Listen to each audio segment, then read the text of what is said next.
Olá a todos, sejam bem-vindos à PsicoTV. O meu nome é Gonçalo e hoje temos a conversa da doutora Sofia Dias de Cerumenho, formadora, autora e membro efetivo da OPP.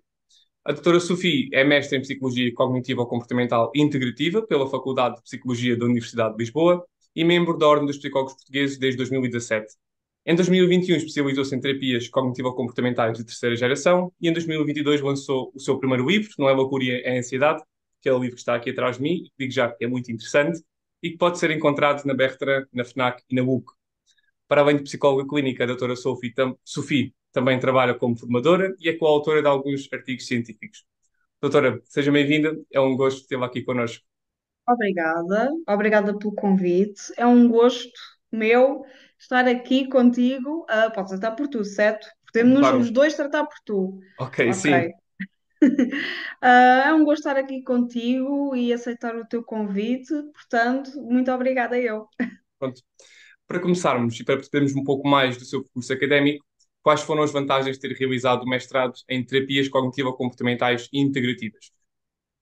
Então, não há propriamente vantagens ou desvantagens a tirar, seja que mestrado for.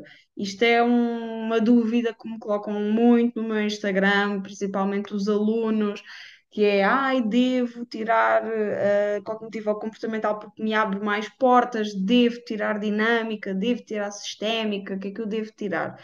Na verdade, na prática clínica, não interessa assim tanto a abordagem, a não ser que os pacientes ou os clientes ou até alguma clínica em particular procure um profissional com uma especialização particular. Por exemplo, se uma clínica trabalhar só com abordagens dinâmicas ou só com cognitivo-comportamental, então aí talvez quem tenha um mestrado em cognitivo-comportamental tenha vantagem sobre isso.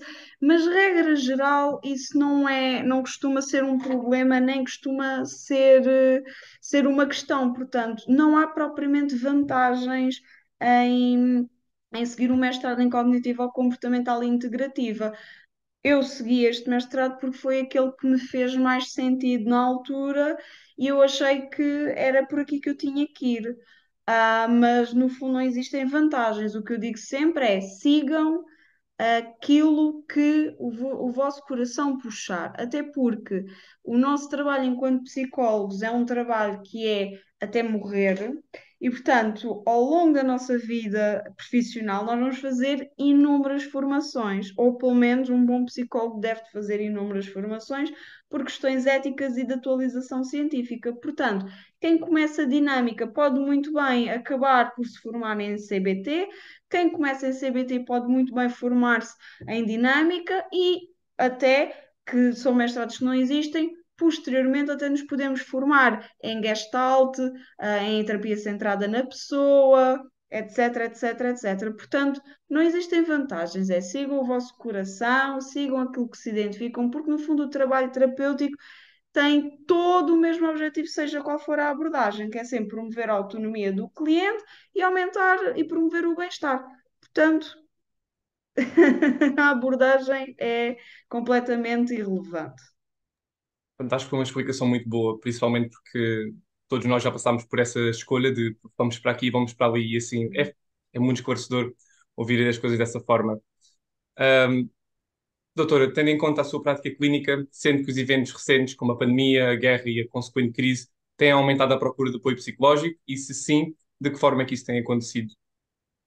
Então, graças à pandemia, houve aqui uma estigmatização gigante à volta da procura de apoio mental e dos psicólogos, porque realmente, as pessoas começaram a precisar, não é? Durante a pandemia, as pessoas ficaram fechadas em casa, tiveram que começar a trabalhar em registro de teletrabalho maioritariamente, deixaram de sair de casa nem que seja só para apanhar os transportes públicos para ir para o trabalho, ou para deixaram de conviver com os familiares, deixaram de conviver com os amigos. Peço desculpa. E isto, claro, mexe com qualquer pessoa. Mexe com qualquer pessoa, não é? Porque as rotinas acabaram por ficar 100% condicionadas. São muito poucas as pessoas que disseram, não, a minha rotina ficou exatamente igual, não é? E o ser humano não é. um animal feito para estar trancado em casa. É um animal que foi feito, como a maior parte de todos os outros animais, é feito para andar na rua, para estar no exterior, apesar de atualmente, né, devido aos nossos trabalhos cada vez mais sedentários e cada vez mais em indoors, estamos cada vez mais fechados em casa. Mas a nossa natureza não é estarmos em casa e muito menos estarmos agarrados a um PC tantas horas. Então, ficarmos confinados realmente mexeu não só com a nossa natureza, mas mexeu com tudo o resto, não é? Com toda a nossa rotina. E, portanto, pessoas que já eram ansiosas ou que já tinham depressão ou tinham outros quadros mentais, claramente piorou. Claramente piorou. Porque deixam de ter contacto com as pessoas que gostam, deixam de ter contacto com aquilo que provocava ansiedade, portanto deixam de ter exposição ao estímulo e, portanto, quando voltam a ter o estímulo, é uma catástrofe. E quem não tinha ansiedade e quem não tinha, acabou até por desenvolver coisas, porque tanto tempo em casa, depois ao sair de casa, as pessoas começam a sentir-se estranhas e começam a ter sintomas de ansiedade. E aí podes até desenvolver-se um quadro de perturbação crónica de ansiedade, etc. Outra coisa, o facto das pessoas terem que ficar tanto tempo em casa e fechadas fez com que as empresas, com medo que as pessoas não trabalhassem e ficassem no bem bom, aumentassem exponencialmente a carga de trabalho das pessoas. Então a taxa de burnout durante o confinamento cresceu a pique, a pique. Foi mesmo gigante. Portanto, daquilo que eu percebi da minha prática clínica, aumentou muito o número de pessoas com perturbação de pânico, que é, tiveram um ataque, foram sair, depois de muito tempo fechadas em casa, tiveram um ataque de pânico em X sítio, e a partir daí desenvolvem aquele quadro, né, de preocupação excessiva com um novo ataque de pânico ou sentir-se mal.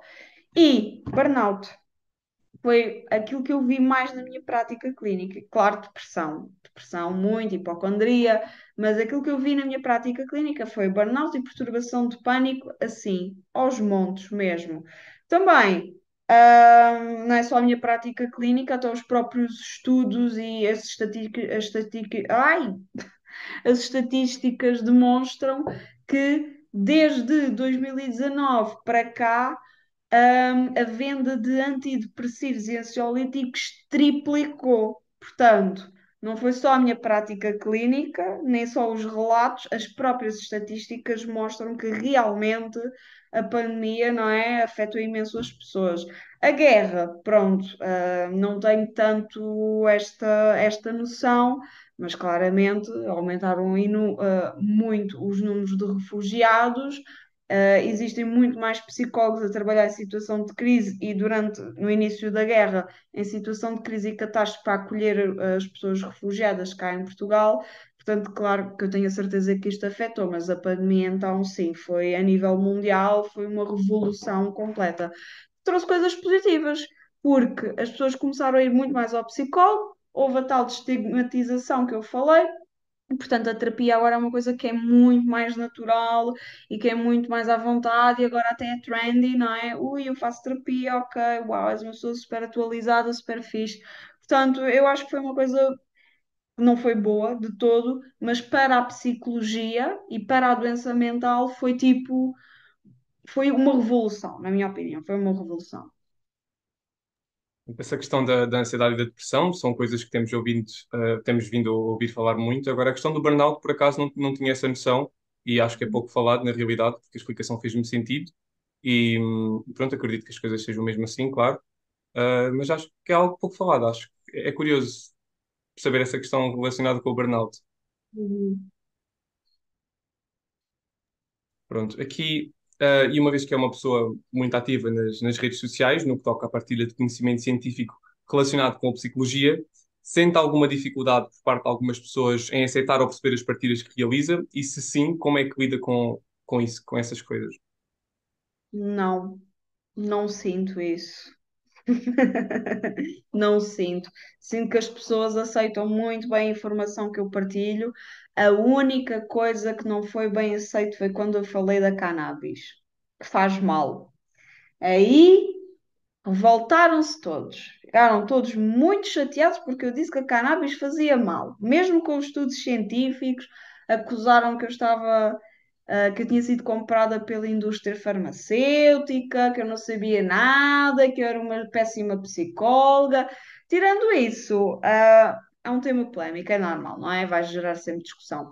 Mas tirando isso, as pessoas aceitam super bem, não tenho haters, não tenho ninguém que me mande mensagens odiosas ou a dizer que as coisas estão mal. Tá, conheci muitos psicólogos, conheço muitas pessoas muito fixes dentro da área da saúde pelo Instagram profissional, portanto, não tenho queixas nenhumas. Isso é bom também, quer dizer que a partilha está a ser feita de forma adequada e Acho que sim, bem eu pelo estruturada. menos Isso é tento. bom. Pronto, relativamente agora ao livro que escreveu, que mencionámos há pouco, Não é Loucura, é Ansiedade, duas questões. O que é que motivou a doutora Sofia a redigir o mesmo e porquê escrever sobre a ansiedade e o pânico e não sobre outro tipo de perturbação? Então, eu fui convidada pela Bertrand, nomeadamente a Contraponto, para escrever este livro. Eles queriam muito trabalhar comigo. E eu achei que seria uma oportunidade super gira e uma coisa única. Era uma oportunidade única. Escrever um livro, não é qualquer pessoa que tem tipo um convite aberto. Olha, quer escrever um livro connosco? Então eu pensei, uau, que fixe. E eu, como sou uma pessoa que gosta de aceitar oportunidades e que gosta de fazer coisas, não é? Diferentes, então eu decidi logo aceitar. E eles perguntaram sobre o que é que tu queres escrever. Eles deram essa liberdade. O que é que tu queres escrever? Como eu já passei por ansiedade, né, já a senti na pele, e não de uma forma muito boa, bastante grave e debilitante até. Entretanto, eu adquiri muito conhecimento, não só científico, mas até prático sobre a ansiedade. Então, é um tema que me toca, é um tema que eu sinto que consigo chegar muito bem e que tenho muito sucesso na minha prática clínica com pessoas com ansiedade. E então eu decidi, ok, se calhar isto é um bom tema, até porque eu tenho muita coisa na minha cabeça compilada sobre a ansiedade e, portanto, acho que é para aqui que eu quero ir. E, portanto, eu comecei a escrever, enviei-lhes o primeiro draft, o primeiro rascunho. Eles disseram que gostavam de como eu estava a escrever, da forma como eu estava a elaborar as ideias, e, portanto, ficou a ansiedade como primeiro tema. Depois também eu tenciono lançar muitos livros, portanto, o livro da ansiedade é só um no meio de vários que eu tenciono lançar. Eu, como já li, e também já mencionei isso, senti essa proximidade com a informação que fui dando, que é o facto de já ter experienciado as coisas, que às vezes nada contra quem escreve sobre algum tema sem nunca ter experienciado, pronto, mas o facto de já ter experienciado alguma coisa relacionada com a ansiedade e com o pânico, percebe-se na escrita do livro por causa dessa mesma proximidade que estava a falar. Uhum. Um, Agora, ainda dentro da temática da ansiedade e do pânico, e uma vez que as pessoas tendem a utilizar o termo ataque de ansiedade e o termo ataque de pânico como se fossem sinónimos, não sei se é possível explicar-nos um bocadinho o que diferencia um do outro, que é para as pessoas lá em casa poderem perceber também. Ok. Então, um ataque de pânico e uma crise de ansiedade muitas das vezes são confundidos, mas não são bem a mesma coisa. Um ataque de pânico é a manifestação máxima que a ansiedade pode ter, ok? E portanto, um ataque de pânico é uma coisa curta. O ataque de pânico geralmente não dura mais do que 20 minutos, pode acontecer de forma espontânea ou pode acontecer porque há qualquer coisa que realmente está a acontecer e que está a provocar o pânico. Por exemplo, há pessoas que acordam com ataques de pânico, isto são ataques de pânico espontâneos, não tem tipo um motivo aparente, não é? Há sempre um motivo, mas não há um motivo aparente. E é uma coisa que é mesmo muito forte, portanto, começa com sensações físicas, nós ficamos altamente preocupados com essas sensações físicas, elas aumentam, nós ficamos ainda mais preocupados e quando damos por nós é como se tivéssemos entrado num túnel, numa bolha de pânico, de medo intenso, em que podemos ter vários sintomas ao mesmo tempo. Segundo o DSM, mais do que 5 sintomas ao mesmo tempo, sendo eles tonturas, despersonalização, desrealização, que é tipo uma sensação de estarmos fora do corpo como observadores, é uma sensação muito esquisita. Por exemplo, acontece muito quando fumamos cannabis, a despersonalização é um dos sintomas. tonturas, sensação de desmaio, náuseas, calafrios, tremores, palpitações, as palpitações estão presentes sempre, a cabeça parece que não para quieta, portanto é assim uma ruminação muito intensa, portanto é todo um descontrole a nível sintomático, todo um descontrole a nível emocional que acontece ali. A crise de ansiedade, por sua vez, não é uma coisa tão catastrófica, não é tão pesado, não é tão intenso, mas é um estado de ansiedade, de hipervigilância que é muito intenso e que dura muitas horas ou vários dias, ok? Portanto, é quando a pessoa está sobre muito stress, muita ansiedade, está hiperativo, está hipervigilante, sente-se extremamente ansioso, mas não ao ponto de escalar para um ataque de pânico. Claro que uma pessoa que tenha uma crise de ansiedade pode escalar para um ataque de pânico, dependendo da situação e da pessoa em si, não é? Se catastrofizar ou pensar, ficar muito preocupada com os sintomas, pode escalar para um ataque de pânico. Mas a crise de ansiedade costuma ser um estado latente de ansiedade. Está ali a moer, a moer, a moer, mas não escala, não é ao ponto de a pessoa ficar completamente em pânico, que é uma sensação de descontrole puro, é uma sensação de descontrole puro de sintomas. E basicamente são estas as diferenças. Aqui ainda dentro desta temática da ansiedade e do pânico, e também há pouco falámos da cannabis, o que é que acha do aumento que se tem verificado do consumo de alguns produtos naturais, como a valeriana, por exemplo, para diminuir a ansiedade? Acha que qualquer pessoa que queira reduzir os seus sintomas de ansiedade pode, ou deve utilizar este tipo de produto? Não deve? O que é que acha? Então, os produtos homeopáticos não fazem mal, ok? No limite fazem bem ou não fazem nada. Portanto, quem se quiser automedicar com valeriana ou com melatonina, não é aconselhado, porque se nós queremos tomar uma suplementação que nos ajude com a ansiedade, esta deve ser receitada pelo médico, ou pelo farmacêutico, ou pelo um fitoterapeuta, que geralmente são especializados em suplementação alimentar, etc. Portanto, a automedicação nunca vai ser uma solução para ninguém, mesmo estando a falar de suplementação alimentar e de produtos homeopáticos que mal não fazem. Existem uma panóplia de suplementos que nos podem ajudar na redução da ansiedade, desde a valeriana, aos chazinhos, as tisanas, as infusões, tipo camomila, tília, a valeriana também, etc. Depois temos o óleo de CBD, por exemplo, que já é um suplemento um pouco mais caro, mas que tem-se mostrado promissor na diminuição da ansiedade. Temos a ashwagandha, que é uma planta da medicina da Ayurveda, acho que é assim que se diz, não é? Mas também acho que é capaz de ser utilizada para a medicina tradicional chinesa. Pronto, temos o ginseng, temos uma panóplia de suplementos. Mas convém ser sempre receitado por um médico, convém ser sempre visto primeiro, consultado primeiro e nunca te toma livre só porque sim, porque vi na internet, vi no Instagram, apetece-me, vou comprar porque está à venda e é de venda livre, ok? Deve ser sempre consultado. Agora, mal não faz, não vai haver mal nenhum em tomar uma suplementação. Mas, obviamente, deve ser verificada com o médico, até porque algumas suplementações podem interferir com certas medicações, que as pessoas façam. Por exemplo, tomar o 5-HTP, que é serotonina, pode influenciar se a pessoa tomar, ou o triptofano pode influenciar, por exemplo, se a pessoa toma um antidepressivo. Não se deve misturar. Portanto, para quem quiser tomar suplementos e coisas homeopáticas, devem ser consultar um médico. Eu não tenho nada contra, desde que seja verificado e que seja consciente. Passando agora à frente da parte da ansiedade e das perturbações de pânico. Um, Quem a segue no Instagram sabe que está a redigir outro livro. Não sei se quer falar um pouco sobre a temática e a estrutura do mesmo, se está disposta a fazê-lo. Acho que é justo dar-lhe um tempinho para falar sobre isso. Ok, então, sobre o meu segundo livro. Este segundo livro é um tema que anda às vezes de mão dada com a ansiedade, mas não é propriamente ansiedade. Este segundo livro vai ser sobre autocompaixão e autocrítica.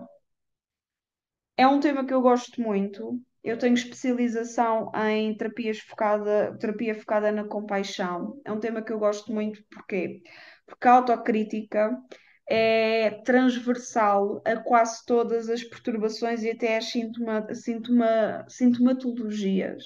E, portanto, uma coisa que eu observo muito aqui na minha prática clínica é que quase todos os meus pacientes têm um discurso muito autocrítico que influencia diretamente no humor e nos sintomas. E quando é estabelecida uma melhor relação consigo próprio, um melhor discurso interno, que também é fundamental para quem tem ansiedade, e eu falo imenso do discurso autocompassivo no livro, Não é loucura, é ansiedade, existe claramente uma redução dos sintomas a longo prazo. Porque quando nós focamos-nos muito nos sintomas, nós até podemos reduzir o sintoma, mas a raiz do problema está lá. Então nós temos que trabalhar a nível transversal, não é? Para chegarmos ao raiz do problema. E, portanto, nós temos que trabalhar o nosso discurso interno se queremos melhorar os sintomas daquilo que estamos a sentir. E eu acho que a forma como nós nos relacionamos é extremamente importante para tudo nesta vida, não só para a ansiedade, mas para tudo. Se tivermos um discurso autocrítico, nós seremos muito mais inseguros, muito menos confiantes e teremos uma autoestima muito mais baixa. Portanto, eu achei que seria de extrema relevância escrever um livro sobre isto. Não a melhorando a autoestima, mas sim trabalhando e fortalecendo a autocompaixão. Autocompaixão e autoestima são coisas diferentes e quem quiser saber mais sobre isto, fica a aguardar por dia 20, a dia 20 não, fica a aguardar por inícios de junho de 2024, que é quando será lançado este segundo livrinho. Ok, então fica a dica para quem estiver a ouvir, porque se o primeiro teve o sucesso que teve, esperemos que o segundo tenha o mesmo ou mais. Portanto, Eu vamos espero que aguardar. sim, o mesmo ou mais. Exato. Pronto, doutora Sofia, para terminar, gostaria de deixar alguma mensagem relacionada com a ansiedade e o pânico para as pessoas que nos estão a ver ou a ouvir. Eu quero deixar uma mensagem para todos, independentemente da ansiedade ou do pânico, que é: se estiverem a passar mal, se estiverem em sofrimento, se sentirem sozinhos e num buraco que não conseguem sair, por favor, recorram sempre à terapia. Não recorram primeiro à medicação, não recorram à suplementação alimentar, façam terapia, porque a terapia deve ser a linha da frente de tratamento de qualquer mal-estar psicológico, qualquer um. Portanto, façam terapia sempre que puderem. Portanto, em termos de conclusão, quero agradecer novamente a sua presença aqui na PsicoTV. Doutora Sofia, muito obrigado por ter partilhado o seu conhecimento connosco e um Obrigada, bem-aja, eu. muita sorte para si. Para as pessoas que Obrigada. nos estão a ver e a ouvir, não se esqueçam de deixar um gosto no vídeo, de subscreverem ao canal e de nos seguirem nas redes sociais para não perderem as próximas entrevistas. Obrigado a todos e até à próxima.